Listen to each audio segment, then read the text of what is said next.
Teman-teman, ada satu pengingat yang sangat luar biasa dari Nabi Sallallahu Alaihi Wasallam, yang dengan pengingat ini bukan hanya memberikan motivasi kepada kita untuk meningkatkan ibadah kepada Allah, tapi juga saat yang bersamaan menghadirkan kecaman yang sangat dalam bila ada di antara umat Islam, umat Nabi Muhammad SAW yang menyepelekan Ramadan sehingga tidak memaksimalkan berbagai macam fasilitas kebaikan dan keistimewaan yang Allah telah bentangkan hanya di bulan mulia ini.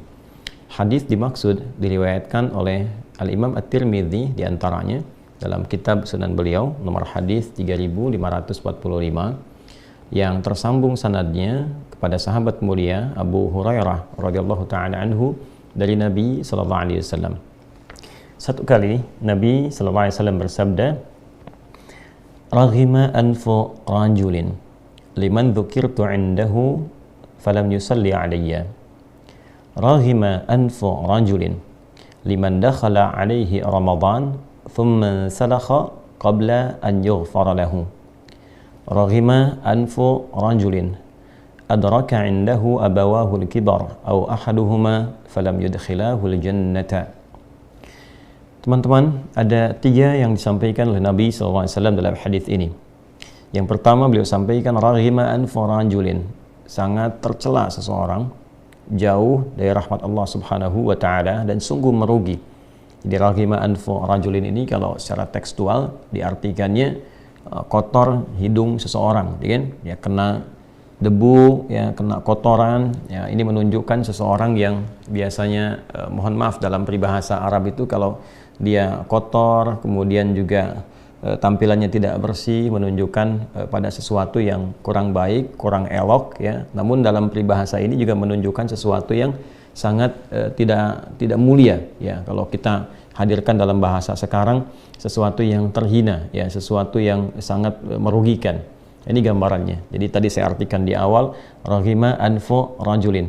Persis seperti gambaran misalnya hidung belang, ya, yang dulu dalam konteks sejarah itu, ya, saat ada salah satu pejabat dari kolonial Belanda waktu itu di Jakarta yang mendapati bahwa ada yang mengatakan keponakannya atau dari keluarganya, ya, bagian dari keluarga itu yang perempuan kemudian berzina dengan salah satu prajuritnya, kemudian dihukum, dipraktekkan kemudian hukum rajam, baik bagi perempuannya juga dihukum, yang laki-lakinya juga demikian. Maka sebelum dihukumi itu yang laki-laki dia diberikan coretan di hidungnya dengan arang, ya, sehingga menjadi belang, dan di situ disebut kemudian istilah hidung belang, ya, untuk menunjukkan kehinaan satu yang kotor, satu aib, ya. Maka kembali kepada peribahasa tadi yang disampaikan oleh Nabi sallallahu alaihi wasallam dalam kalimat hadisnya, raghima anfu rajulin, ya, sungguh menjadi aib, sungguh menjadi merugi, sesuatu yang tidak elok dilakukan.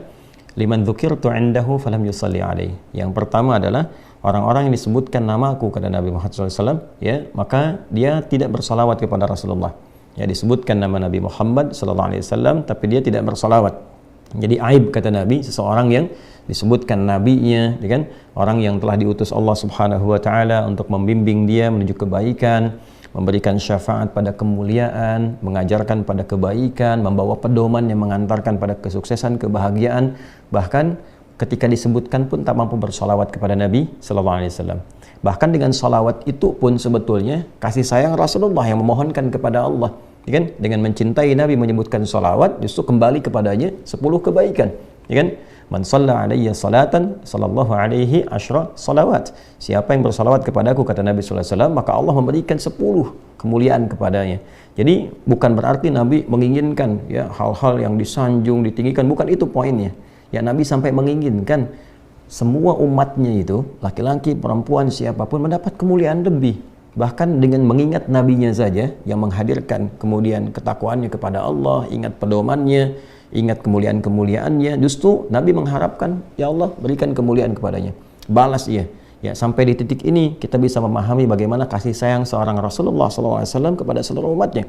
Ya, sampai mendapatkan persaksian dalam Al-Quran yang di surat At-Taubah itu yang viral.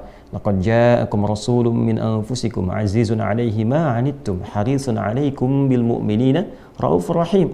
Kalian telah mendapati kata Allah seorang rasul yang sangat luar biasa.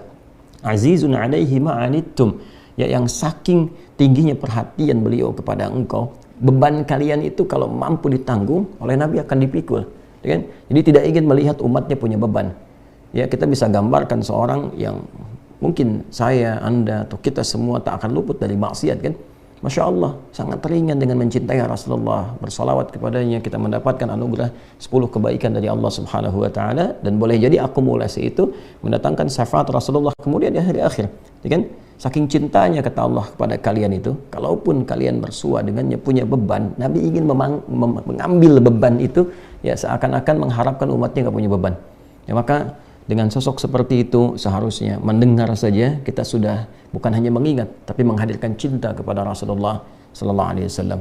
Ya, jangan bandingkan dengan Rasulullah lah. Anda saja kalau misalnya mencintai satu sosok atau menyayangi public figure tertentu misalnya, gitu kan, senang, mendoakan dan sebagainya. Bukankah ketika disebut namanya ada kesenangan, ada kebahagiaan? Nah, ini Rasulullah yang nggak bisa dibandingkan dengan manusia manapun, ya kan? Ini satu.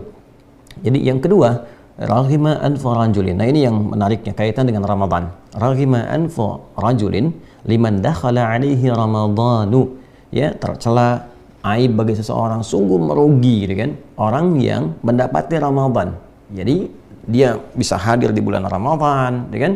Bisa kemudian ya mendapati keistimewaan yang orang-orang belum tentu bisa meraihnya. Ya, peluang Lailatul Qadar, diampuni dosa, kemudian juga pahala yang begitu melimpah, kesalahan dan dihapuskan dan sebagainya. Cuma sayang, ya, thumman salakha falam yughfar lahu. Ya, sampai kemudian bulan itu habis Ramadannya, tapi dia tidak mendapatkan ampunan Allah Subhanahu wa Ta'ala. Ya, dan kalimatnya itu menggunakan fi'il mudhari. Ya, kalimatnya menggunakan fi'il mudhari, lam yughfar, ya, dan dia tidak mendapati, tidak diampuni. Poinnya kalau mudhari dalam bentuknya pasif, mudharinya pasif, ya, majhul, bukan mudhari yang ma'lum tapi majhul, ya. Dia tidak mendapati ampunan, atau kalau kita jadikan bentuk pasifnya, tidak diampuni dosanya selama bulan itu. Ya, ini menunjukkan kesan begini. Jadi ketika kalimat menggunakan fi'il mudhari, bentuknya menggunakan majhul atau bentuk pasif, ini sebetulnya memberikan kesan kepada ketiadaan ikhtiar untuk menjemput. Ya, jadi Allah membuat satu aturan. Siapa yang minta ampun, diampuni. Siapa yang memohon dalam Lailatul Qadar misalnya, diberikan banyak kemuliaan. Ya, kesalahan siapa yang minta diampuni, digugurkan kesalahannya. Allahumma innaka afuwun tuhibbul afwa fa'fu anni. Diajarin oleh Nabi SAW, ya, Nabi mengajarkan kepada Sayyidah Aisyah doa yang dimohonkan dalam setiap jeda kesempatan salat tarawih untuk menghapuskan kesalahan. Salatnya kalau benar bisa menggugurkan dosa-dosa, mendapatkan malam Al-Qadar. Nah, dia diberikan oleh Allah semua peluang itu sampai akhir Ramadan, tapi tidak memanfaatkan. Tidak memanfaatkan. Ya, karena itu yang seharusnya hari pertama bisa mendapatkan ampunan, dia nggak diampuni. Tidak diampuni itu dalam konteksnya apa? Maksudnya dia tidak memanfaatkan waktu-waktu itu dengan maksimal. Diberikan waktu untuk berdoa, dia nggak berdoa. Dikasih kesempatan tarawih dengan semua pemberian yang baik, dia tidak manfaatkan. Diberikan kesempatan baca Al-Quran, pahala melimpah, dia tidak memanfaatkan. Ya, senyamannya aja, cuma tahan lapar, tahan haus, nunggu sahur, nunggu buka, gitu kan. Nah, orang-orang yang menganggap ringan Ramadan sehingga tidak memanfaatkan semua kesempatan-kesempatan terbaik, keistimewaan yang hanya didapati di bulan itu, tidak ada di selainnya, maka kata Nabi SAW, orang-orang yang demikian adalah orang-orang yang merugi dan aib bagi mereka. Dikasih kesempatan, Allah yang kasih itu, bukan manusia. Ya, Allah yang kasih, bukan makhluk. Allah Khalik yang mencipta kita, yang menyayangi kita dengan Rahman dan Rahimnya. Dikasih tapi nggak dimanfaatkan. Maka orang seperti itu jauh dari rahmat Allah, aib bagi dirinya, dan tentu sangat merugi dalam kehidupan. Ya kan? Diberikan kesempatan mendapati Ramadan tapi tak mampu diampuni di bulan itu.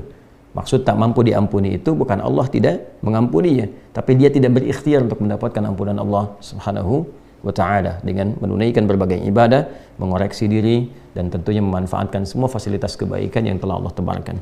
Dan yang ketiga adalah raghima anfu rajulin liman adraka abawahu. Ya, sungguh sangat merugi, sungguh sangat tercela, sungguh jauh dari nilai-nilai kebaikan. Liman adraka indahu abawahul kibar. Ya, siapa yang mendapati kedua orang tua di sampingnya, au ahaduhuma, kan, atau salah satu di antara keduanya.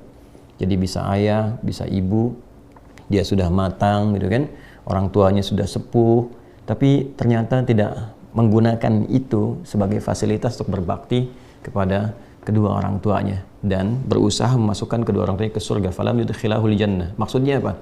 Ya, di sini ada kata kiasan yang sangat dalam, sebagaimana orang tua itu merawat Anda, ibu mengandung, melahirkan, menyayangi, demikian juga ayah mencari berbagai hal untuk kenyamanan anaknya, pendidikan dia yang bagus sampai disekolahkan di tempat yang terbaik, padahal boleh jadi ayahnya bekerja siang malam peluh keringatnya dan sebagainya, tetapi kemudian ketika dia mendapati kedua orang tuanya sudah demikian sepuhnya dan bahkan dia punya kemampuan, punya kematangan, tapi tak peduli dengan kedua orang tuanya, ya, untuk memberikan fasilitas, perhatian saja dia tidak mampu. Ayahnya sakit cuman taruh bunga aja gitu kan, dia nggak sadar bagaimana ayahnya bahkan rela bertukar nyawa ketika anaknya dalam keadaan sakit yang sangat parah misalnya, ya. Maka hal demikian dipandang aib dalam agama. Hal demikian dipandang sesuatu yang merugikan bagi seorang anak. Jadi 3 hal disebutkan di sini, ya, berbakti kepada kedua orang tua, mencintai Nabi SAW dengan memperbanyak salawat kepada beliau, dan yang ketiga memanfaatkan Ramadan dengan penuh kemuliaan dan kebaikan, semangat dan niat ikhlas karena Allah Subhanahu wa Ta'ala. Kita ambil yang terkait dengan Ramadan. Di sini ada petunjuk dari Nabi SAW untuk menyiapkan diri, jangan menganggap ringan Ramadan, jangan menyepelekan. Justru Allah berikan kepada kita dengan cintanya supaya Allah menggugurkan semua kesalahan dan dosa-dosa kita dan terlahir kembali pasca Ramadan dalam keadaan yang lebih baik, mulia, dan berperilaku lebih soleh dan taat di hadapan Allah Subhanahu wa Ta'ala. Demikian teman-teman, sebagai pengingat, selebihnya adalah niat yang paripurna sehingga sampai di bulan Ramadan kita bisa ikhtiar